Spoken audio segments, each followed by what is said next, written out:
Bonjour à tous et bienvenue dans ce nouvel épisode dans lequel je vous propose de parler des avancées qui sont en train d'avoir lieu dans la conduite autonome.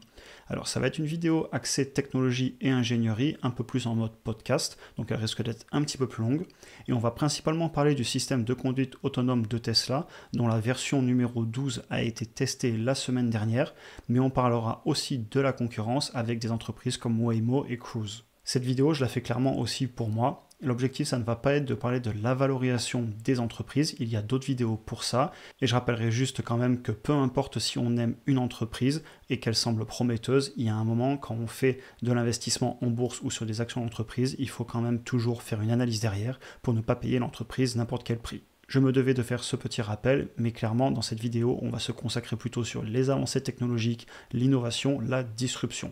Et je fais ce genre d'études avant tout pour forger mes convictions dans les entreprises sur lesquelles j'investis. J'espère que ce type de vidéo un petit peu plus longue vous plaira, n'hésitez pas d'ailleurs à en parler en commentaire, et sur ce, on attaque avec le sommaire, et la vidéo risque d'être un petit peu longue, donc prenez vos popcorn. Dans la première partie, on va regarder les avancées qu'il y a eu dans la conduite autonome et les différentes solutions que proposent Tesla, Waymo, Cruise ou Baidu. Et dans la deuxième partie, on va regarder ensemble la démonstration live qui a eu lieu sur le FSD12. Donc le FSD12, c'est le système autonome de conduite de Tesla. FSD, c'est pour Full Self Driving. Et 12, c'est la version numéro 12. Donc voilà, la vidéo sera décomposée en deux parties. Premièrement, je tenais à vous rappeler les objectifs de la conduite autonome. Il y a donc 5 levels qui décrivent toutes les étapes de la conduite autonome. Le level 0, c'est la voiture n'est pas du tout autonome. Le premier niveau, c'est que la voiture est capable de faire des tâches assez simples, comme un freinage d'urgence par exemple. Le niveau 2, c'est des voitures qui peuvent faire plusieurs tâches un petit peu automatisées, comme un freinage d'urgence, garder la distance avec la voiture de devant, rester dans une ligne, ou peut-être vous signaler si vous débordez de votre voie. Le niveau 3, c'est des voitures qui sont capables de faire des tâches un petit peu plus complexes, comme par exemple rester dans sa voie et suivre une autre voiture, et il y a besoin d'une intervention toujours humaine, mais de temps en temps si la voiture le signale. Le niveau 4, qui est un niveau qui a déjà été atteint par Waymo et Cruise, on en parlera, là le conducteur peut se mettre sur le siège arrière, et en théorie, il n'y a pas de problème. Évidemment, dans certains cas, il faudra toujours une intervention. On doit toujours avoir un volant et des pédales, mais la voiture est considérée autonome. Et sur le niveau 4, on est aussi sur des environnements contrôlés. Et ça, c'est important pour plus tard. C'est-à-dire que la voiture doit savoir où elle circule, dans un quartier précis, dans une ville précise, et ça peut pas être n'importe où. Et le niveau 5, c'est il n'y a plus de pédales, plus de volant, et la voiture peut conduire n'importe où sur Terre, toute seule, sans connaître les endroits par avance. Et évidemment, le Saint Graal que tout le monde cherche à atteindre, c'est le niveau 5, puisqu'il n'y a pas de niveau supérieur, le niveau 5, la voiture est complètement autonome. Maintenant, cette présentation, elle est basée sur mes recherches et ma compréhension des différents systèmes de conduite autonome, qu'il s'agisse de Tesla, Waymo ou Cruise, et je tiens aussi à dire qu'il y a pas mal d'informations qui sont issues du live qui avait eu lieu le vendredi 25 août 2023, qui a fait pas mal de bruit dans le milieu en tout cas de l'investissement et de la technologie. Je pense pas que ce soit arrivé jusque dans les médias grand public, cependant voilà, j'ai pas regardé, je les regarde pas personnellement, enfin bref, je m'égare. Et donc voilà, il y a pas mal de choses que j'ai appris dans cette vidéo, qui est d'ailleurs la vidéo qu'on va regarder en deuxième partie. Et donc n'hésitez pas à rester jusqu'au bout pour ceux qui veulent en voir des extraits. Donc le système de conduite autonome de Tesla, lui, il est basé sur l'intelligence artificielle. Je vous en parle maintenant et ensuite justement on va le comparer avec les autres systèmes qui sont basés sur un petit peu d'autres technologies et je vais les grouper quand on parlera d'eux. Mais il fallait bien commencer par un, donc bon, on commence par celui de Tesla. Et jusqu'à la version 11, ce qu'il faut se dire, c'est qu'en fait le système n'était pas complètement en intelligence artificielle. Le 12, il est à 98% en intelligence artificielle et il y a évidemment un petit peu de ligne de code, parce qu'il faut toujours des lignes de code pour communiquer, par exemple, avec la personne, donner des instructions, etc. Et le niveau 11, par contre, lui, il avait beaucoup plus de lignes de code. Ils ont d'ailleurs supprimé pas loin de 300 000 lignes de code entre la version 11 et la version 12. Ce qui d'ailleurs m'impressionne toujours parce qu'on est quand même sur des entreprises qui sont capables de consommer énormément d'argent, dans ce cas-là, en ingénierie, en recherche et développement, pour coder des centaines de milliers de lignes de code. Et le jour où ils se rendent compte que ça va pas, que c'est pas parfait, ils n'hésitent pas alors à faire un virage à 180 degrés, à supprimer tout le travail qui a été fait pour faire mieux. Et c'est vraiment la preuve d'entreprises qui sont extrêmement agiles et flexibles et qui n'ont pas forcément des personnes qui freinent à l'avancée parce que c'est elles qui ont fait le travail et elles ne veulent pas qu'il soit enlevé. Et justement, en parlant de la version 11 qui avait beaucoup de lignes de code, c'est ce que font aussi Waymo et Cruise par exemple. Ils utilisent principalement du code. Et d'ailleurs, on en reparlera quand on regardera la concurrence entre les différents acteurs. Ce qu'il faut comprendre un petit peu pour vous donner un concept, C'est que globalement, si on n'est pas sur entièrement l'intelligence artificielle, il faut avoir codé dans le dur ce qu'est un feu rouge, ce qu'est un panneau de circulation, ce qu'est le code de la route, et en fait tout est codé. Et il faut gérer tous les cas possibles. La voiture, elle doit savoir par exemple qu'il y a un feu rouge, je vais ralentir 3 secondes avant, je vais perdre de la vitesse, je vais m'arrêter, il y a un stop, je fais ça, il y a plusieurs lignes, je change de voie, je mets le clignotant, il faut tout coder. Mais le problème, c'est qu'il faut coder tous les cas possibles. S'il y a un vélo, comment je le dépasse, s'il y a un piéton qui surgit, qu'est-ce que je fais, s'il y a un chien, s'il y a quelque chose que je ne connais pas vraiment mais qui est en train de se déplacer, en fait il faut considérer tous les cas dans tous les pays sur Terre pour atteindre le niveau 5, parce que je rappelle, l'objectif c'est atteindre le niveau 5. Et de la même façon, quand on code tout, eh bien il faut avoir les cartes des villes, il faut être connecté à internet pour pouvoir intervenir, etc. quand on est sur du niveau 4. Et là du coup, est-ce que vous commencez à voir le problème venir? Parce que moi c'est un petit peu ce qui m'embête avec les lignes de code, c'est que en fait, eh bien, c'est impossible de gérer tous les cas avec des lignes de code, en tout cas c'est mon avis, parce qu'il y aura toujours quelque chose auquel on ne s'est pas attendu, dans un pays différent, une rue qui a changé, des travaux qui ont modifié des lignes, qui ont modifié peut-être les cartes, et donc forcément il faut toujours recoder en permanence, puisque le véhicule n'est jamais en train de, entre guillemets, réfléchir par lui-même. Du coup maintenant, comment fonctionne le FSD 12? Donc le système de conduite autonome version 12 de chez Tesla, parce qu'on en parle beaucoup de cette version 12, parce que justement, ils sont passés sur une solution qu'avec de l'AGI. Donc AGI, c'est Artificial General Intelligence, et en fait c'est une intelligence artificielle généralisée. En gros, ça fonctionne avec un end-to-end network, donc en fait, on donne des données en entrée, et avec du machine learning, l'intelligence artificielle, elle est en train d'apprendre de ce que d'autres personnes ont fait avant, notamment des humains qui conduisent des voitures, et elle va elle-même générer du code et des solutions pour qu'elle imite ce que les personnes font déjà. Donc en fait, c'est une intelligence artificielle qui apprend de ce qu'on lui montre. Je vous l'explique avec mes mots, s'il y a des experts en intelligence artificielle, honnêtement je suis preneur, n'hésitez pas à en parler dans les commentaires, parce que là on arrive vraiment sur des trucs très complexes, et soyons très clairs, il y a très peu d'ingénieurs sur Terre qui font ça, et généralement ils sont tous embauchés par des grandes entreprises de la tech qui bossent là-dessus, et voilà, mes limites entre guillemets sont atteintes d'un point de vue du code, mais j'arrive quand même à comprendre les concepts. Et je vous ai mis ici une photo en fait d'un cerveau, parce que c'est évidemment pas un humain, c'est pas un cerveau, mais c'est un petit peu la même façon de faire, c'est-à-dire que nous aussi on a appris par répétition en tant qu'être humain, et on a vu les personnes s'arrêter au feu rouge, ou on nous a dit qu'il faut arrêter au feu rouge, et on s'arrête. Et pareil, au début on ne savait pas gérer notre vitesse, on s'arrêtait 10 mètres avant le stop, parce qu'on freinait trop fort, et puis on a appris par répétition, et puis c'est venu très vite. Et en fait c'est ce que fait l'intelligence artificielle. Et de la même façon, ce qui est surpuissant dans le système, c'est qu'elle sera capable de conduire dans n'importe quel pays. Si on lui donne des vidéos de gens qui conduisent dans tous les pays, elle va y arriver. Et pareil, si vous demain je vous envoie à l'autre bout du monde dans un pays que vous ne connaissez pas, et vous allez prendre la voiture, au début vous allez galérer et très vite vous allez comprendre, ok, les personnes font ça, elles conduisent comme ça, et vous allez rapidement vous adapter et conduire comme les autres. Et c'est tout le concept des AGI, parce qu'en fait elles imitent ce qu'on fait et elles apprennent de nous, des humains, ou de règles qu'on leur donne, ou de tout exemple qu'on pourrait leur donner. Donc maintenant, dans le cas du FSD12, de quoi apprennent les voitures? En fait, les voitures, elles apprennent de vidéos. Et actuellement, il y a déjà des voitures qui roulent à travers le monde pour Tesla. Ils ont plus de 4 millions de véhicules sur la route qui sont en train de filmer, de renvoyer toutes les vidéos à Tesla, et eux, ils peuvent les utiliser pour analyser. Et l'objectif, c'est qu'elles apprennent à conduire comme des humains. Et d'ailleurs, je vais vous passer une petite vidéo où justement, on voit le modèle en train de générer, avec seulement des caméras, et il n'y a aucun radar, on en parlera plus tard, elle régénère en fait tout ce qu'elle est en train de voir autour d'elle. Donc voilà la vidéo, et en fait on voit la voiture qui, avec les caméras, est en train de mettre différentes couleurs selon si c'est des objets qui sont en train de bouger en bleu, des objets qui peuvent potentiellement bouger en rouge, et ensuite tout ce qui est en blanc, c'est tout simplement des objets qui ne vont pas bouger a priori. Et ce qui est impressionnant là-dedans, c'est qu'en fait on voit que le système il est en train d'attribuer avec seulement des caméras différentes fonctions à différentes choses qu'il voit en direct, et derrière ça lui permet de se déplacer dans cet environnement. Donc là, si on revient sur les images, ce qu'il faut bien comprendre par exemple, c'est que le logiciel n'a été entraîné qu'avec des vidéos, et donc il a vu que des humains, par exemple, ils arrivaient à un feu rouge, ils freinaient quelques mètres avant, ils adaptaient leur vitesse, et en fait le logiciel est en train de faire la même chose. Et de la même façon, on va en parler plus tard, mais justement, il faut des données de qualité, parce que si on met des mauvais conducteurs, des personnes qui grillent les feux rouges, qui ne respectent pas les stops, etc., et bien forcément, l'intelligence artificielle, elle va croire que c'est une bonne chose, et elle va le faire. Donc c'est surtout des données qu'on ne lui donne pas, ou si on lui donne ces données, et bien on lui dit que c'est des mauvaises données. Et c'est pour ça qu'il faut beaucoup de données, beaucoup de bonnes données, et il faut surtout la trier. Et il disait dans le live qu'il y a un énorme travail en amont pour justement avoir déjà beaucoup d'informations, et avoir de la bonne information pour que l'intelligence artificielle, qui elle ne sait pas ce que ça veut dire conduire, conduise bien. Et au-delà de bien conduire, elle ne sait même pas ce qu'est un feu rouge. Elle ne sait pas ce qu'est un stop. On lui a enlevé ces lignes de code qui lui disaient ce qu'était un feu rouge et un stop. En fait, elle déduit qu'elle doit s'arrêter parce que tout le monde s'arrête là. Maintenant, j'aimerais aussi parler des puissances de calcul. En fait, pour faire ce genre de modèle, il faut énormément de capacité de calcul. Tesla ont expliqué qu'ils allaient dépenser 2 milliards de dollars en 2023 et encore 2 milliards de dollars en 2024. C'est énormément d'argent, évidemment. Et pour vous donner une idée, par exemple, juste en 2023, ils viennent d'acheter pour 250 millions de dollars de cartes graphiques Nvidia, les H100, qui viennent de sortir et que tout le monde s'arrache, tout simplement parce qu'ils ont besoin d'énormément de puissance de calcul. Donc maintenant, on se dit au final, les autres entreprises, elles pourraient copier Tesla sur ce modèle d'intelligence artificielle au lieu d'utiliser des lignes de code. À ça, je vais dire, c'est pas si simple que ça. Certes, ils pourraient certainement trouver des ingénieurs, il suffit de payer et puis les personnes vont venir, même si je pense qu'il n'y a pas tant d'ingénieurs qui savent faire ça, on va les trouver, avec de l'argent en tout cas.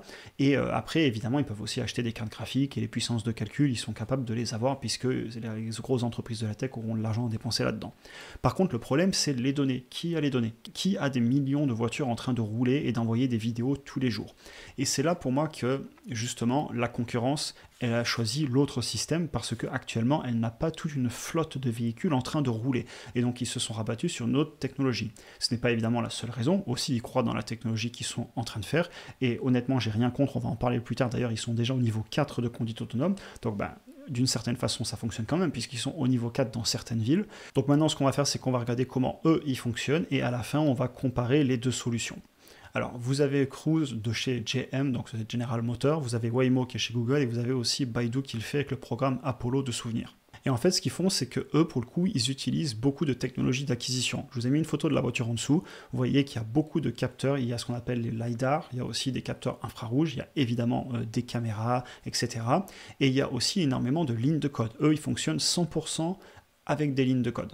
Et donc, ils ne cherchent pas spécialement à imiter les humains avec une intelligence artificielle, même si évidemment, il y a peut-être un petit peu d'intelligence artificielle, mais c'est quand même du code brut. Et il y a aussi l'utilisation de cartes, d'Internet, etc. Et il y a évidemment aussi, comme je vous le disais, donc tous les types de radars, les caméras, les cartes numériques, Internet, je ne l'ai pas écrit, et puis il y a beaucoup de code. Et à l'inverse, Tesla, ils ont choisi un modèle un petit peu plus simple d'un point de vue de la technologie. Eux, ils ont juste des caméras, ils ont exactement 8 caméras sur leur modèle actuel. Peut-être qu'ils en rajouteront dans le futur, peut-être qu'ils en enlèveront. Actuellement, ils fonctionnent avec 8 caméras, et derrière, c'est juste une intelligence artificielle. Donc là, vous voyez déjà se dessiner deux technologies qui sont clairement différentes et qui vont forcément s'affronter et qui n'auront peut-être pas les mêmes résultats. Donc si on continue, comme je vous le disais, on aura besoin sur le système Cruise et Waymo et Baidu d'une connexion Internet, et vous êtes aussi limité dans les villes au début, c'est-à-dire que actuellement par exemple Waymo et Cruise sont autorisés à San Francisco. Au début c'était dans certains quartiers, maintenant c'est dans toute la ville depuis quelques semaines hors les autoroutes, et par contre il faut bien comprendre du coup qu'avec ce système où on tape des lignes de code, il va falloir avoir les cartes de toutes les villes de la Terre, de toutes les routes de campagne, des panneaux, des mappings complets des cartes, c'est-à-dire que pareil s'il y a des travaux, si on change un sens de circulation, il faut tout mettre à jour tout le temps. Mais cependant, je tiens à le dire, respect, parce que actuellement, Waymo et Cruise, ce sont les seuls, notamment aux États-Unis, à avoir des véhicules de conduite autonome de niveau 4. Et il n'y a personne d'autre qui l'a fait. Donc clairement, le travail qu'ils ont fait, il est quand même excellent. Mais la question que je me pose, c'est est-ce que ce sera suffisant pour atteindre le niveau 5 un jour ? Est-ce que la solution d'utiliser tous ces capteurs, toutes ces technologies va fonctionner? Est-ce qu'on aura assez de lignes de code pour coder, entre guillemets, toutes les façons de conduire de tous les pays, tous les différents codes de la route et ne rater aucun cas? Est-ce qu'on va penser au cas où il y a un chien qui va courir ou des choses auxquelles personne n'a pensé et juste auxquelles des humains auraient déjà réagi en vidéo et on aurait pris les bonnes vidéos et on les aurait montrées à l'intelligence artificielle? J'ai pas la réponse, mais je pense quand même que c'est un sacré challenge. Maintenant, on va regarder les arguments pour et les arguments contre les deux solutions, et je vais vous donner un petit peu plus tard mon avis personnel, mais déjà, je veux un petit peu voir le pour et le contre des deux solutions. Donc si on prend la solution avec des lignes de code, clairement, comment la faire fonctionner partout sur Terre? Imaginez, il faut toutes les cartes, toutes les situations uniques des pays, s'il y a des travaux, il faut changer les cartes, les sens de circulation, etc. Et il faut coder toutes les réactions humaines. Je ne dis pas que c'est impossible, mais je pense que ça va être un sacré challenge. Ensuite, il y a un contre-argument par contre que j'aime pas du tout.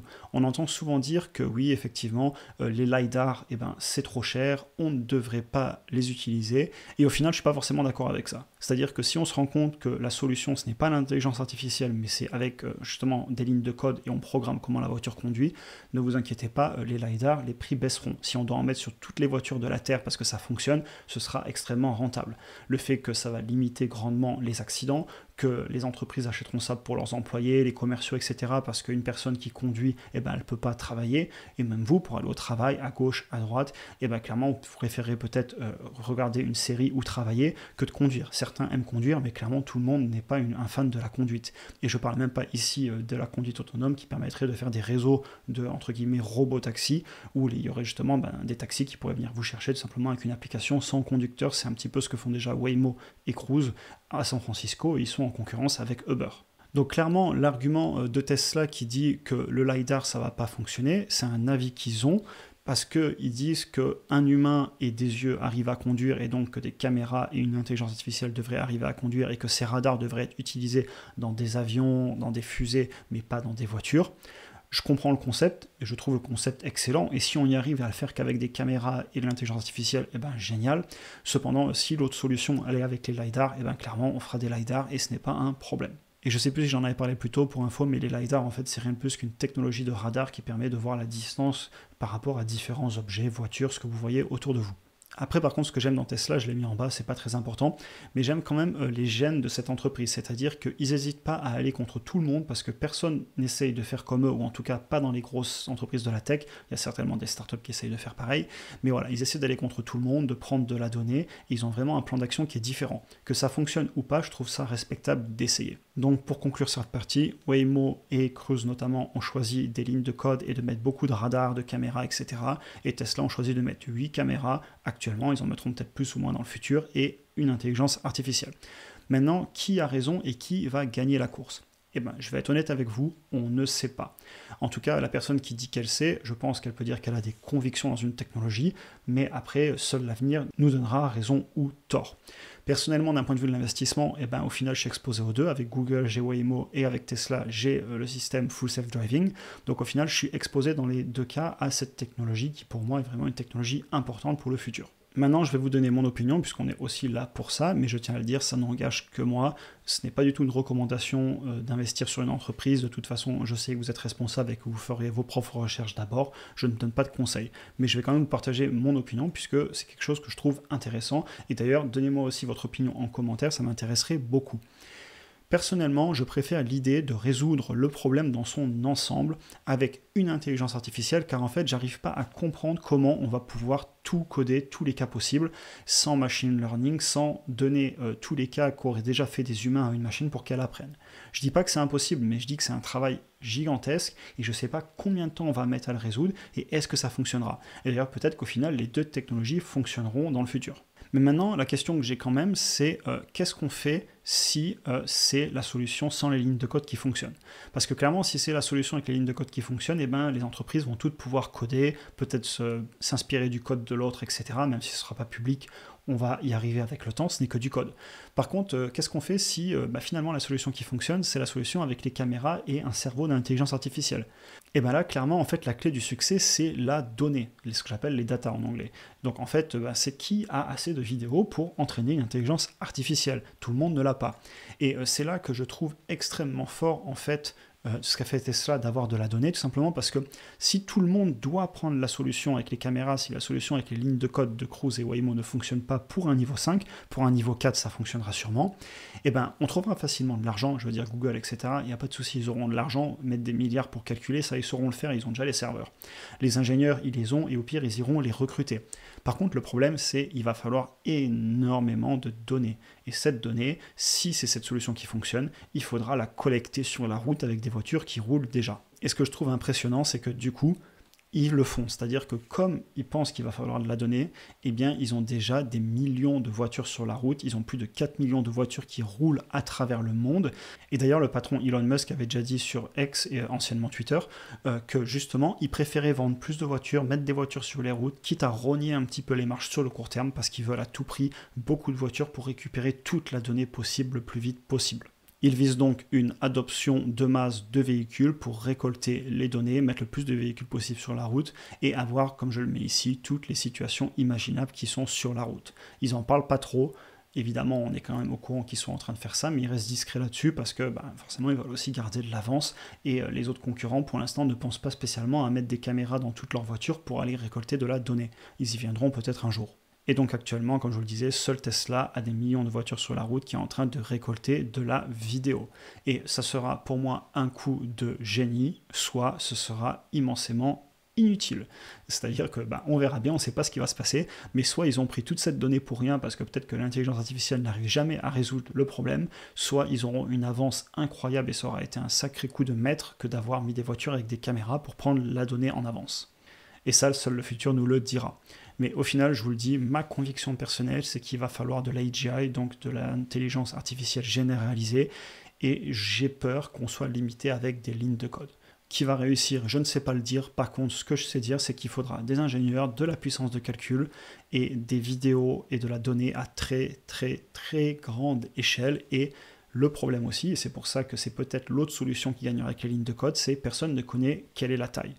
À quel point il va falloir de la donnée. À partir de quel moment assez de vidéos, c'est assez de vidéos. Peut-être que c'est infini, peut-être qu'on n'y arrivera jamais, et ça le test nous le dira. Mais personnellement, j'ai envie de croire que les humains seront capables de résoudre un jour ce problème. Si notre cerveau le fait avec un réseau de neurones, pourquoi un réseau de neurones artificiels n'y arriverait pas ? On va maintenant passer à la deuxième partie de la vidéo et on va regarder des extraits du live qui avait été diffusé de façon complète sur X, anciennement Twitter. Et l'objectif vraiment, c'est de voir certains points techniques qu'on a déjà évoqués dans la première partie, et le voir en vidéo expliqué par le patron et le responsable du développement de la conduite autonome de chez Tesla. Et pour les anglophones, vous pouvez écouter la version originale, je vous mettrai le lien en description pour aller sur X, anciennement Twitter. Et pour les personnes qui veulent rester pour la deuxième partie de la vidéo où on va le traduire et on va continuer à en parler, on continue. Juste pour information, la qualité de la vidéo n'est pas incroyable, c'est pour ça que je l'ai mis en un petit peu plus petit aussi sur l'écran, et sachez qu'après aussi ça va passer en vertical, c'est qu'au début que c'est en horizontal, mais au final voilà, la qualité ne changera rien au contenu et je vous propose de le regarder ensemble. So here we are, we're just leaving Tesla headquarters and we just dropped a random pin at Stanford or whatever, so let's go. Donc là, il explique en fait qu'ils viennent de sortir du headquarter, donc du siège social de Tesla. Ils ont mis un point au hasard à Palo Alto, un peu plus loin, et ensuite ils lancent le système de conduite autonome et la voiture va aller à cet endroit sur la carte qu'ils ont choisi complètement aléatoirement. Ils ont choisi aussi aléatoirement pour montrer que justement ils n'ont pas préprogrammé ça et que juste en cliquant, la voiture allait y aller. Et donc là, la voiture commence à conduire. Pour information, je vous ai fait des coupures pour vraiment vous mettre que les passages intéressants. La vidéo originale dure 45 minutes et il y a beaucoup de passages à blanc. And cameras. Just like our brain works. Donc là, il dit, au final, il n'y a que de l'intelligence artificielle et des caméras, exactement comme notre cerveau fonctionne. C'est ce qu'on disait un petit peu plus tôt. Neural nets and eyes. Donc un réseau de neurones et des yeux. Les yeux étant les caméras et le réseau de neurones comme notre cerveau, sauf que là, c'est un ordinateur. Yep, just slow down for a speed bump, which is cool. Donc là, il dit un truc intéressant. Il dit en fait que la voiture d'elle-même, elle a ralenti parce qu'il y avait un dos d'âne. Et on lui aurait fallu le programmer avec des lignes de code. Mais là, vu qu'elle a eu plein de vidéos de gens qui ralentissent au dos d'âne, elle a vu un dos d'âne et d'elle-même, elle a appris justement qu'il fallait ralentir au dos d'âne. Il n'y a pas de ligne de code qui lui dise ralentir au dos d'âne. Elle l'a fait d'elle-même parce qu'elle a vu d'autres humains le faire en vidéo. To slow down for another speed bump. Donc ralenti pour un nouveau dos d'âne. And we did not program in. There's no line of code that says slow down for speed bumps. Donc voilà, là il dit il n'y a pas de ligne de code qui dise de ralentir pour un dos d'âne. So it is doing this based entirely on video training. Donc là ça le fait tout seul, juste en ayant appris de vidéos. There's a bicyclist. Again, there is no line of code that says give clearance to bicyclist. Pareil, il y avait un cycliste et il n'y a pas de ligne de code qui dise à la voiture quand il y a un cycliste, écarte-toi. It is just doing what people do. Ça fait juste ce que des humains auraient fait. It can read science without ever being taught to read. La voiture peut lire des panneaux sans qu'on lui ait jamais dit qu'il fallait qu'elle lise des panneaux.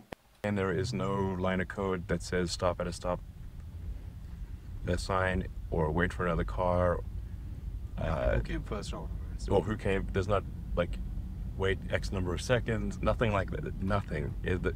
This is Là, clairement, voilà, il n'y a pas de ligne de code, encore une fois, je répète souvent, mais bon, c'est la deuxième partie de la vidéo. Si vous voulez la regarder par vous-même sans tous les arrêts, je vous ai mis le lien, comme je vous disais, en description, mais là, il dit, voilà, il n'y a pas de ligne de code qui dit arrête au stop, il n'y a pas de ligne de code qui explique comment on conduit. This is all net, baby. Et donc là, il dit this is all net, et en fait, ce qu'il entend par là, c'est que ce n'est que du network, donc du réseau, évidemment du réseau de neurones de l'intelligence artificielle, comme notre cerveau pourrait le faire aussi en étant des humains. Nothing but nets. So here we are at a roundabout. So roundabouts are obviously pretty complicated. Donc là, je l'ai laissé juste parce que ça me fait sourire, parce qu'il y a très peu de ronds-points aux États-Unis. Il y en a un petit peu apparemment en Californie. Et il dit c'est un rond-point et il sait prendre un rond-point. Et quand dans la vidéo complète, il dit on lui a pas appris à prendre un rond-point, on lui a même pas appris le concept de rond-point. Et la voiture sait prendre un rond-point alors que les ronds-points c'est compliqué. I've been somewhat repetitive about this, but we have never programmed in the concept of a roundabout. We just showed a whole bunch of videos of roundabouts. Donc voilà, ils n'ont pas codé dans le logiciel les ronds-points, ils ont tout simplement montré plein de vidéos de gens qui prennent des ronds-points. So a lot. a big fleet helps? Yeah, I mean, you definitely need a lot of training data a lot of video training data in order to make this work. So. Donc là, il dit, pour que ça fonctionne, vous avez besoin d'énormément de données, et donc d'énormément de vidéos. And you need really billions of dollars of training hardware. Et il faut des milliards de dollars de matériel pour faire tourner l'intelligence artificielle pour ensuite générer le code qui ira dans les voitures. Sachant qu'aussi, à un moment dans la vidéo, je l'ai coupé, mais il parle de la consommation du code et la voiture a besoin de 100 watts pour faire tourner l'ordinateur, ce qui est vraiment pas beaucoup. Beaucoup d'ordinateurs de gaming, etc. sont à plus de 100 watts. Et en fait, c'est tout simplement parce que le code a déjà été généré par l'intelligence artificielle dans leur serveur, mais ce n'est pas la voiture qui est en train de calculer et d'analyser toutes les vidéos. C'est un travail fait en amont, et ensuite ce qu'on met dans la voiture, c'est le logiciel généré par l'intelligence artificielle qui, elle, avait toutes les vidéos qu'elle a traitées. You need to know how to run the neural net training hardware. So it's not like easy, but the mind-blowing thing is that there's no heuristics. There's no like lines of code. Like there's a guy on a scooter. It doesn't know what a scooter is. It doesn't know what paddles are. It's literally. Donc voilà, là il répète un petit peu encore, il ne sait pas ce que c'est une trottinette électrique, il ne sait pas ce qu'est une pédale d'accélérateur ou une pédale de frein, il dit juste pédale dans la vidéo, et il dit par contre que c'est extrêmement compliqué, et il dit à un moment que voilà, c'est pas un problème simple à résoudre. Just been given a lot of video. So, and if we were offline, there would be no difference. This is locally, all the inference that's happening is local. Il dit que là, s'il n'était pas connecté à Internet, ça ne changerait rien. Tout est en train de se passer dans l'ordinateur de la voiture, et en soi, ça pourrait fonctionner sans Internet si les cartes, par exemple, étaient téléchargées. Cependant, ça me fait penser, je pense quand même qu'il faut un GPS, parce que la voiture doit savoir où elle est par rapport à où elle doit aller et son orientation. Obviously, that's necessary because if you lost your cellular internet connection, the car needs to drive safely. Voilà, et là il dit si vous perdez la connexion Internet par téléphone, eh bien, vous avez quand même besoin que la voiture continue à être sécuritaire, et donc il faut que l'intelligence de conduite soit dans la voiture elle-même. Et pour revenir sur les GPS, je disais GPS, mais un GPS ça fonctionne sans Internet. But we could be somewhere where there is no internet connection, and it's never seen the roads before. It doesn't matter. Donc voilà, là on pourrait être sans connexion Internet, que la voiture n'ait jamais vu cette route, pas besoin de la préprogrammer, pas besoin d'avoir des cartes. La voiture, elle va conduire comme vous. Si je vous lâche dans un pays que vous ne connaissez pas, dans une ville que vous ne connaissez pas, eh ben vous allez conduire malgré que vous ne connaissiez pas l'endroit. But we've got test drive, FST-12 test drivers around the world. So we've got people in, I think, like New Zealand and like Thailand and Norway. Japan. Donc là, il dit qu'ils ont des personnes, donc des employés qui conduisent déjà ce système autonome numéro 12, donc version 12, à travers le monde, que ce soit en Thaïlande, au Japon, en Norvège, aux États-Unis, etc. Et donc, ils le testent de partout. Japan. Everywhere. Because it should generalize. The concept of driving is general. You don't need to just do it in the US. You could do it everywhere simultaneously. Et là, la personne qui est à côté de lui, qui est responsable du développement de la conduite autonome, explique que justement, conduire, c'est quelque chose d'universel. C'est-à-dire que peu importe le pays, peu importe la personne, le concept de conduire un véhicule, tous les humains, ils l'ont à partir du moment où ils ont été entraînés, qu'ils ont eu leur permis de conduire et qu'ils comprennent le concept de déplacer un véhicule. Right. Exactly. Just like a human can go travel to a country they've never been to before and rent a car and drive around. It'd be, maybe not quite as good as someone local, but you can still rent a car in a foreign country and drive around. And donc là, il disait la même chose que je vous ai expliqué tout à l'heure. C'est-à-dire que si une personne va conduire dans un pays qu'elle ne connaît pas, évidemment qu'elle va être un petit peu moins douée au début, elle va devoir apprendre les codes du pays où elle est, les habitudes, mais la voiture, elle sera capable aussi de faire ça comme un humain. C'est-à-dire que si un humain dans un nouveau pays il peut conduire au bout de quelques minutes, elle, avec toutes les vidéos qu'elle aura eues en amont, elle sera capable de s'entraîner pour conduire dans n'importe quelle situation, même sur une nouvelle route qui vient juste d'être ouverte. Imaginons demain ils font une nouvelle autoroute, une nouvelle rue ou un nouveau quartier, s'il y a un nouveau quartier résidentiel, elle n'a pas besoin de connaître le quartier, elle aura le concept de conduire. Comme si vous allez dans un quartier que vous ne connaissez pas, et bien vous savez conduire dans le quartier. data curation. And then whenever we find that there's something, say if a car doesn't perform perfectly. Donc là, je pense que j'ai mal coupé la vidéo, mais en fait, il dit qu'il y a beaucoup de traitements de données et qu'à chaque fois qu'ils voient quelque chose que la voiture fait mal, ils vont lui donner des nouvelles vidéos où justement c'est déjà bien fait par une personne pour qu'elle sache comment bien le faire. We give it more examples of what it should do in that situation. Voilà, il dit la même chose. Updates the weights and then it works. And also you have laborers cleaning and making sure the data that goes in is like the good driving data, not like the bad drivers from, there are bad drivers. Et donc là, il dit effectivement, il y a des bons et des mauvais conducteurs et il faut que l'intelligence artificielle apprenne des bons conducteurs. Et c'est ce que je vous disais tout à l'heure, il y a beaucoup de traitements de données en amont pour donner de la bonne qualité, parce que comme ils disent à un moment dans la vidéo, je crois que je l'ai coupé, si vous donnez de la bonne vidéo, vous aurez de la bonne conduite, enfin, si vous donnez des vidéos de personnes qui conduisent bien, ça conduira bien, et si vous donnez des vidéos de mauvais conducteurs, et bien clairement, la voiture conduira mal, puisqu'elle fera ce qu'on lui a montré, elle apprend de nous les humains. Yeah, absolutely. It's very important. The quality of the data is very important. Ouais. Donc là, il dit pareil, la qualité des données, donc des vidéos, est très importante. But we have not programmed in the concept of traffic lights. Ils n'ont pas programmé le concept d'un feu rouge, la voiture ne sait pas ce qu'est un feu rouge. Mais vu que les gens s'arrêtent au feu rouge, elle a compris qu'il fallait s'arrêter au feu rouge. So there's not like, oh, this is a red light, this is a green light, and this is a traffic light position. We have that in the normal stack, but we do not have that. Donc c'est marrant parce que dans le FSD 11, donc dans l'ancienne version, ils avaient les lignes de code qui expliquaient ce qu'est un feu rouge et ils les ont supprimées. Ça devait faire partie des fameuses 300 000 lignes de code qu'ils ont virées. In E12, this is just video training. Like I said, nothing but neural nets. Donc là il dit FSD 12 c'est que de l'entraînement par vidéo du réseau de neurones. Now, one of the sort of maybe slightly funny challenges we've had is that since the car is being trained on what humans do, humans almost never stop fully at a stop street. So when they get to a stop sign, humans actually almost never go to 0 miles an hour. They may think they did, but usually they're doing at least a few miles an hour. Donc là, il expliquait ce que je vous disais tout à l'heure, que les gens, ils s'arrêtent jamais au stop, ils ralentissent presque à l'arrêt, mais ils s'arrêtent pas. Et vu que tout le monde fait ça, et ben, la voiture, au début, et ben, elle s'arrêtait pas au stop. Et vu que le code de la route et les régulateurs disent qu'il faut s'arrêter au stop, ils ont dû aller chercher des vidéos de gens qui s'arrêtent au stop pour apprendre à la voiture de s'arrêter au stop, alors qu'il y en a très peu qui le font. So we had to like C'est ce qu'il explique là. fleet for rare examples. Ils sont allés chercher les rares exemples des personnes qui s'arrêtent. Less than 1% of the time where people actually come to a full stop and artificially train the system to stop at stop signs at the insistence of the regulators. Donc voilà, les régulateurs l'ont demandé, donc ils sont allés chercher quelques vidéos des gens qui conduisaient bien, qui faisaient bien les stops, et ils l'ont donné à l'intelligence artificielle, ils ont sélectionné les bons cas pour qu'elle apprenne, et maintenant elle le fait bien et elle s'arrête au stop. Like I said, this is a little slow because we're driving around in basically rush hour. Et donc là, la voiture fait une erreur. C'est pour ça que j'ai laissé ce passage. C'est la seule erreur qu'il y aura en 45 minutes. Et après, pendant 45 minutes, il ne touche pas le volant. La voiture a tout fait toute seule. Ce qui, je tiens à le dire, est quand même incroyable. Pendant 45 minutes, la voiture n'a fait aucune erreur, sauf une erreur. Et il le dit d'ailleurs, c'est pour ça qu'il ne le donne pas encore au public, parce que c'est pas parfait.